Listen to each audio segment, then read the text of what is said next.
Hola, soy Mariana Chamorro y les voy a hablar sobre las infecciones osteoarticulares, la osteomielitis y la artritis séptica. Voy a hablar un poco sobre la epidemiología, la fisiopatología, la microbiología, la presentación clínica, los métodos de diagnóstico y el tratamiento de ambas. La osteomielitis corresponde a la inflamación de todas las estructuras del hueso producidas por una infección bacteriana. Puede clasificarse según el mecanismo de infección y la duración de la enfermedad. Ingresan al hueso las bacterias por vía hematógena o por una inoculación directa o por una invasión local de una infección continua. La osteomielitis hematógena es más común en los niños que en los adultos y las vértebras son el principal sitio de inoculación en los adultos eh, por vía hematógena, mientras que los huesos largos son la de los niños. Se clasifica entonces, como les comentaba, en aguda, las que tienen una duración de los síntomas de unos pocos días a semanas, las crónicas, en que la infección es de larga duración durante meses o años. En este se produce secuestro y es patognomónica la presencia de un tracto sinusal. También está la osteomielitis no hematógena, que es según la vía de infección, que puede ser por diseminación contigua de la infección al hueso de tejidos blandos o articulaciones adyacentes, y por inoculación directa por traumatismo o cirugía. En cuanto a la osteomielitis hematógena, los microorganismos van a sembrar el hueso en el contexto de una bacteremia. ¿Cuál es la característica fisiopatológica que diferencia una osteomielitis aguda de una crónica? Y principalmente es que, bueno, la fisiopatología de la vía hematógena o de la osteomielitis crónica es mediante una bacteremia. Las bacterias van a ingresar al hueso metafisiario a través de las arterias terminales metafisiarias, van a infiltrar su alrededor y van a reproducirse, provocando una respuesta exagerada del huésped, liberando proteasas y enzimas bacterianas. Va a aumentar el flujo sanguíneo y de células inflamatorias, lo que eleva la presión intraósea, comprometiendo aún más la irrigación del hueso. Esto puede ser que el antibiótico llegue con rapidez al foco infeccioso, pero en el alrededor puede estar formándose desvitalización de hueso, destrucción de hueso, principalmente del hueso cortical, el cual está rodeado de tejido granulatorio y exudado inflamatorio. Esto es lo que se llama secuestro y es lo que da inicio a la cronicidad de la enfermedad. Entonces, la respuesta a la pregunta anterior, la diferencia fisiopatológica entre una aguda y una crónica es la presencia de secuestro. Alrededor de este secuestro se va a producir tejido óseo reactivo, el que va a formar como un absceso bien delimitado, impidiendo la llegada de flujo sanguíneo y con esto de antibióticos y células inflamatorias, perpetuando la infección. La osteomielitis no hematógena es producida frecuentemente en los jóvenes, puede ocurrir en el contexto de un traumatismo o una cirugía relacionada a este, como el de las fracturas expuestas, y en los adultos mayores a través de una diseminación contigua de la infección al hueso de tejidos blandos y las articulaciones adyacentes.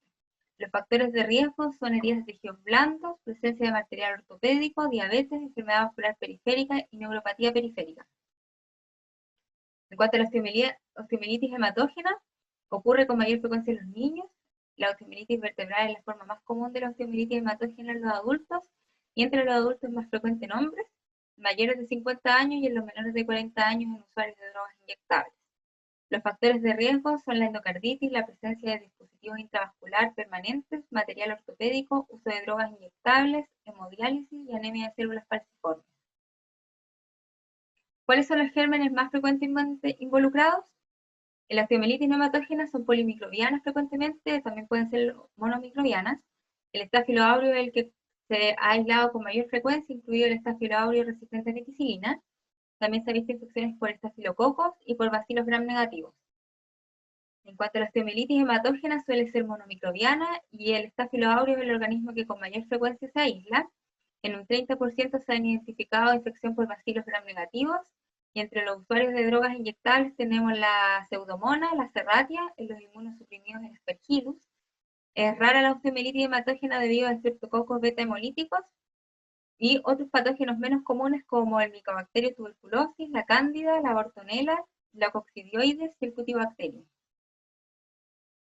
En cuanto a las manifestaciones clínicas de la osteomielitis aguda desde inicio gradual, dolor sordo con o sin movimiento, hay hallazgos locales de dolor a la palpación, calor, eritema y edema, síntomas sistémicos como fiebre y escalofríos. La osteomielitis crónica, dolor, eritema y edema también.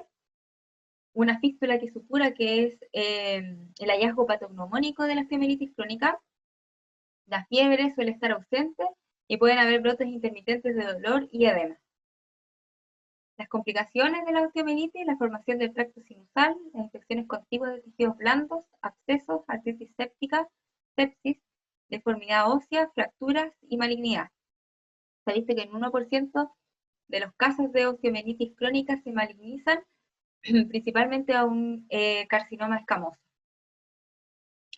Para el diagnóstico debemos sospechar una osteomielitis en los casos en que encontremos un dolor musculoesquelético nuevo o que empeora, especialmente en los pacientes con tejidos blandos que cicatrizan mal o en heridas quirúrgicas adyacentes a estructuras óseas, en pacientes con signos de celulitis que recubren el material ortopédico previamente implantado y en pacientes con lesión traumática. También en los pacientes diabéticos con úlceras y un dolor musculoesquelético nuevo o que empeora en el contexto de fiebre y una bacteremia reciente. El diagnóstico se hace mediante cultivo obtenido de la biopsia del hueso. Vamos a hacer un enfoque clínico según la historia clínica, según el examen físico, indagando en la edad del paciente, en las comorbilidades, en los eventos predisponentes como la diabetes, la vasculopatía, los procedimientos invasivos recientes, el uso de drogas inyectables. Vamos a pedir pruebas de laboratorio como la VHS, la PCR, que si bien son sensibles y poco específicas, nos pueden orientar el diagnóstico, pero también ayudar en el seguimiento del tratamiento. El hemograma, que en un 60% encontramos leucocitosis, los hemocultivos que pueden estar positivos en un 20 o 50%, y las imágenes radiográficas.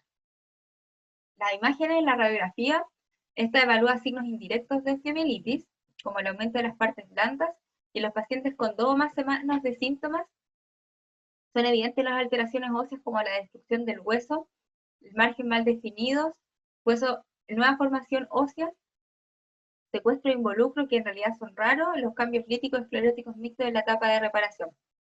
Los signos específicos aparecen cuando cerca del 50% del contenido mineral óseo se ha perdido en el adulto o 7 en los niños.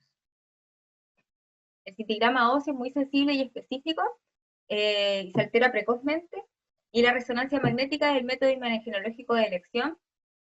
¿Ya? Este muestra claramente las lesiones óseas precoces y permite visualizar adecuadamente las partes blandas, y el TAC nos permite ver adecuadamente con alta resolución los componentes óseos, pero no así los de partes blandas. El tratamiento, para el éxito del tratamiento, va a depender de los factores del paciente, como la inmunocompetencia, el estado nutricional, los factores de la lesión, específicamente la gravedad de esta está dada por la pérdida ósea. En lugar de la infección, las infecciones metafisiarias progresan mucho mejor que las infecciones diafisiarias, y otros factores como los materiales extraños residuales o tejidos isquémicos y necróticos y la cobertura antibiótica inapropiada.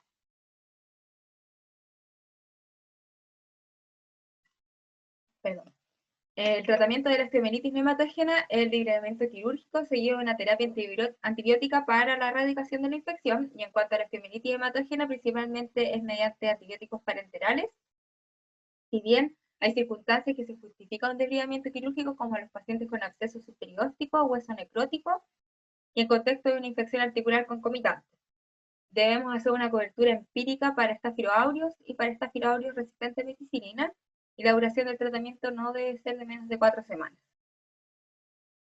Los diagnósticos diferenciales de la osteomielitis son las infecciones de tejidos blandos, la artropatía de Charcot, ya que esta neuroartropatía en la etapa aguda se puede presentar con eritema y calor localizado.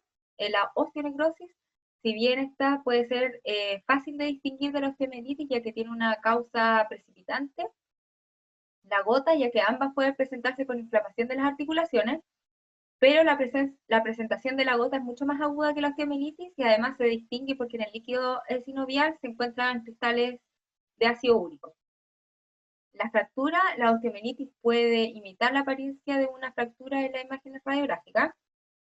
La bursitis, tanto la osteomielitis como la bursitis pueden presentarse con inflamación de la bursa, pero la osteomielitis va a implicar una infección además del hueso subyacente, mientras que la bursitis es netamente una infección localizada a la bursa. Los tumores óseos, ambos pueden presentarse con dolor óseo. El tumor óseo generalmente se va a diferenciar en las imágenes radiográficas y en la biopsia ósea. Es por esto que todo tumor óseo debe cultivarse y toda infección debe biopsiarse. Bien, ahora pasamos a la artritis séptica.